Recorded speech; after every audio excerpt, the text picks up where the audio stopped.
Hello and welcome. Tova here. I'm going to share another fun self-exploratory process using primarily Oracle deck and tarot cards, but I'm specifically using this, the deck is called Dreamy Home Fortune Reading. But if you are, familiar with my channel, I do not do any type of divination or fortune telling with the cards that I work with. I mostly use them as tools for really deep self-exploration and personal growth. And I think this is an AI deck. And I was really drawn to this deck because it is so, to me, it's just very deeply symbolic, right? It's really kind of centered in the home. And for me, extending that as like a metaphor for different places within our psyche. And the idea that I like to play with this particular deck is, if you've seen my videos, I'm also really big on using aspects of the imagery. But because this deck is so obviously pink, which could be very gendered, and the imagery is very AI, to me, it kind of lacks a kind of soul to it. What I'm mostly using these cards for is their symbolism and metaphor. And instead of really working primarily with the imagery as I typically do, I'm really using each of these different elements, and not even just the element, but thinking about what type of a room this would be in, to kind of build out a symbolic floor plan of my inner house. And really, in the practice that I'm going to share, exploring kind of how these rooms relate. And then I'm also going to use a tarot deck as well for that. I'm using the inner child cards here. So let me just go ahead and grab those out. So these, these are kind of big, much bigger than the Oracle cards. All right, and the idea is kind of, again, moving through these different rooms in the house, but I'm going to kind of do, I think, probably two, but if this is something that you want to try on your own, if you have this kind of a deck or something similar, you could certainly do this longer and make it kind of a longer, maybe even kind of branching into a solo type of RPG exploration. But first is to enter the first room. So do that by drawing an oracle card.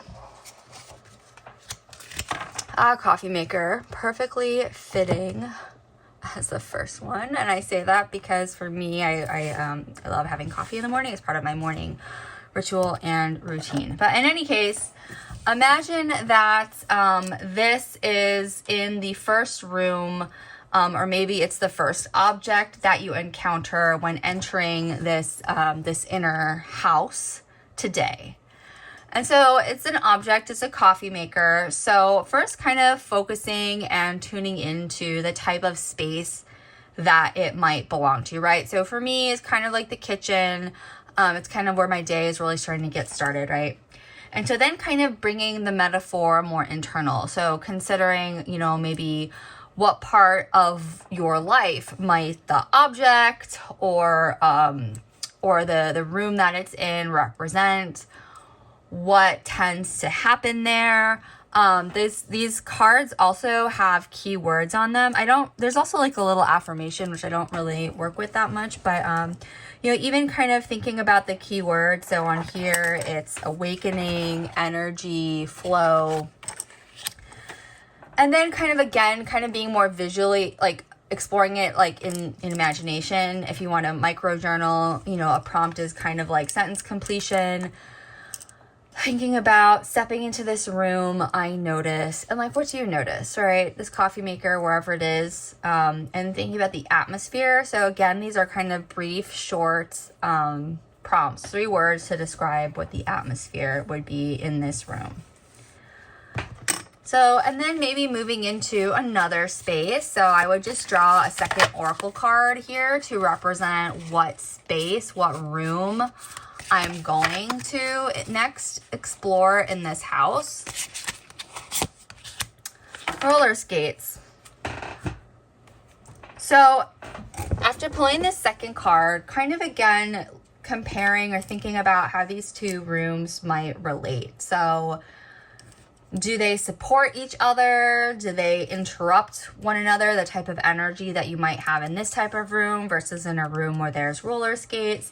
Do they make things complicated? Like, what happens as energy kind of moves between them? And then again, kind of visualizing, you know, in your mind's eye.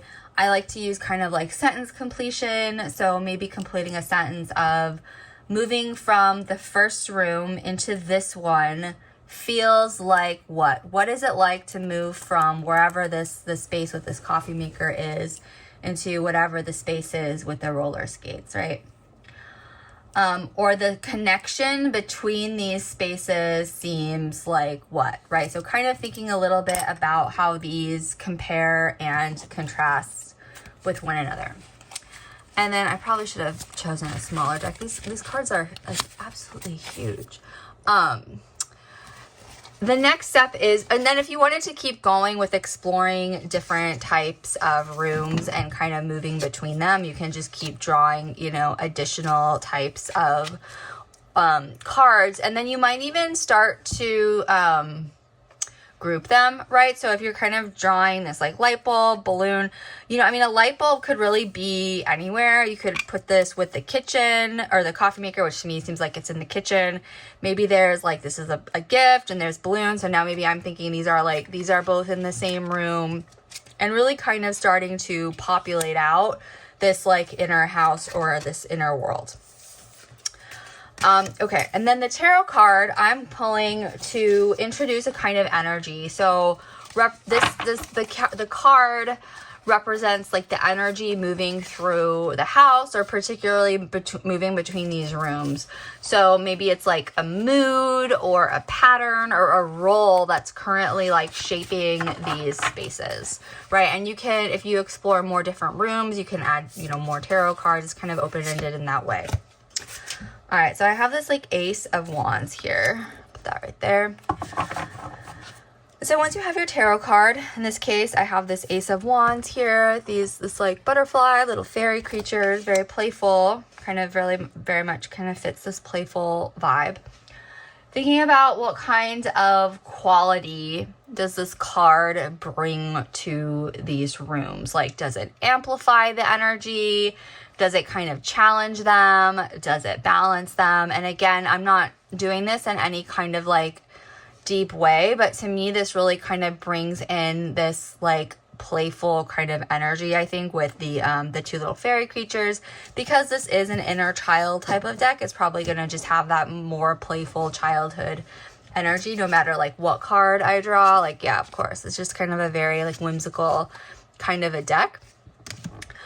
So there might be something even deeper than, like, again, that was just off the top of my head, the idea that there's this like kind of duality here, like the butterfly, and what does that symbolize? The two skates, right? The two cups. In any case, so again, some sentence creative or some sentence completion is like maybe the energy that is like moving between these two rooms. Like, how does that feel? This card suggests like the house is currently experiencing what? Like, if we have this house, right, it has at least these two rooms, or depending on, you know, if I had drawn the balloons, maybe it's just one room, how the objects are interacting. Like, what is like the energy or the mood, or like what's kind of this is kind of like deepening and coloring the setting or the tone in this house, which is basically a metaphor for our inner life, our inner experience.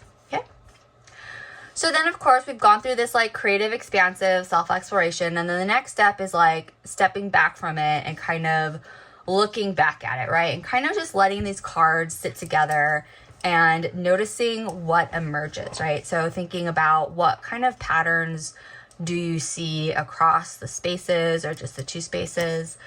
What might this be inviting me to understand? And kind of reflecting on that. And then again, going back to sentence completion, you know, I'm noticing that what, and then completing the sentence is one option. Maybe writing a message to yourself from the house. Or maybe, you know, right now this house seems to be teaching me what, right? then of course making it tangible and practical as a takeaway. So, you know, I really like to leave my prompts because I feel like something like this without any kind of constraint could take like hours really. And that's fine. If that's what you want to do, great. Like I've said before, I don't have that much time. So I like to just kind of make things very like bite-sized, and that also makes them very doable, right? And really concretizing and like explicitly writing like, what is my 3-word takeaway from this? So that's a practice, that's a process. Again, you can kind of go through and explore different rooms, start to even group objects. That's why I really like this deck in particular, this inner world, or what is it called? Dreamy home. And again, I'm mostly looking at these cards as symbolic objects, symbolic metaphorical rooms in a house, and then using kind of the tarot card to add a little bit of like, what's the energy, what's the vibe, what's the tone that's kind of in here. And then from that process, make it personal. So if you like this video, please like it and be sure to subscribe to my channel for more super creative, non-divinatory, non-fortune telling ways to use tarot, oracle cards, as well as other tools and practices from games and play.